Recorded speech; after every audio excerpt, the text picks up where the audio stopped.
Hello everyone, welcome to my another daily blog. I hope তোমরা সবাই ভালো আছো, সুস্থ আছো, আমরাও ভালো আছি। আর আজকে ফাইনালি বাড়ি ফেরার পালা। আমরা এনজিপিতে চলে এসেছি। যেহেতু বৃষ্টি হচ্ছিলো সেই জন্য শিলিগুড়ি থেকে এনজিপি আসার সময় কোনো ভিডিও করতে পারিনি, আর আমাদের কাছে প্রচুর লাগেজ ছিল।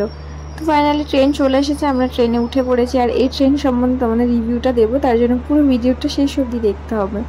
এটা একটা স্পেশাল ট্রেন। এটা আমরা যেদিন আসছি বুধবার, এটা তার আগের বুধবার থেকে স্টার্ট হয়েছে। এটা সপ্তাহে একদিন করে স্পেশাল ট্রেন থাকে।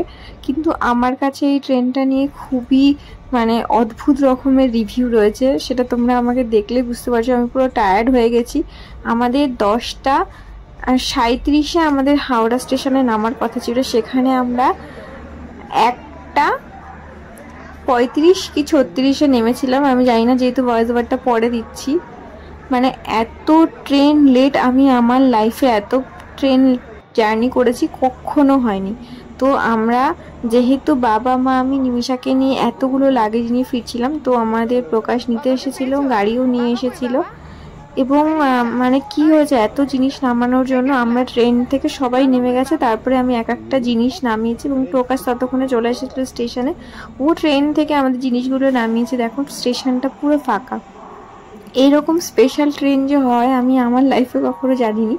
আর এখানে অদ্ভুত রকমের যেহেতু অনেক লাগেজ ছিল, প্রকাশ এরকম একটা গাড়ি বলেছিল। এটা তো আমার চড়ে খুব মজা লেগেছে। খুবই ভালো। যেরকম জিনিসগুলো আমাদের একটু টানতে হয়নি, সেরকম আমরা নিজেরাও এত বড় স্টেশনটা পুরো গাড়িটা আমাদের যেখানে আমাদের গাড়িটা ছিল সেখানে পৌঁছে দিয়েছে। খুবই ভালো লেগেছে। তো তোমরা যদি হাওড়া স্টেশনে কখনো তোমাদের কাছে লাগেজ থাকে বা কোনো এজেড কেউ থাকে সঙ্গে, তোমরা কিন্তু এরকম গাড়িটা একদমই বুকিং করতে পারো। খুব একটা যে এক্সপেন্সিভ ব্যাপার সেরকম নয়। আমাদের 100 টাকা না 80 টাকা নিয়েছিল, আমি নট শিওর, কারণ প্রকাশকে জিজ্ঞাসাও করা হয়নি। আমার তো ওই রাতের বেলা এই গাড়িটা আমার কাছে স্বর্গ মনে হচ্ছিল।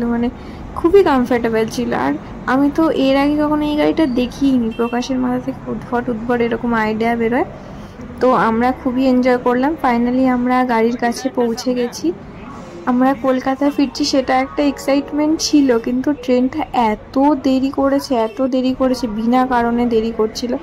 তো আমি তো বলবো একদম আমি রেকমেন্ড করবো না কাউকে কেউ এই ট্রেনটাতে আসো। অগত্যা আমাদের কাছে অন্য কোনো অপশান ছিল না। আমরা হঠাৎ করে ফিক্সড করেছি কবে ফিরবো, তো সেই জন্য আমাদের এই ট্রেনটাতে পৌঁছাতে হলো। আমরা ফাইনালি গাড়ির কাছে পৌঁছে গেছি এবং গাড়ি নিয়ে আমরা বাড়ির উদ্দেশ্যে রওনা দিয়েছি। প্রকাশ বাইকে যেহেতু এসেছিল, ও বাইকেই ফিরছে।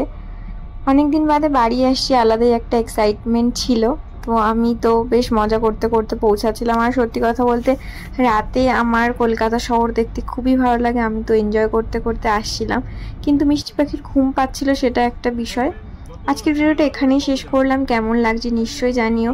আর সবাই পরের ভিডিওগুলোর জন্য ওয়েট করো। আমি ওখান থেকে কি কি কিনেছি সেগুলো কিন্তু ব্লগ আসছে, তো ওয়েট করো। আর চ্যানেলে নতুন হলে সাবস্ক্রাইব করতে একদম ভুলো না।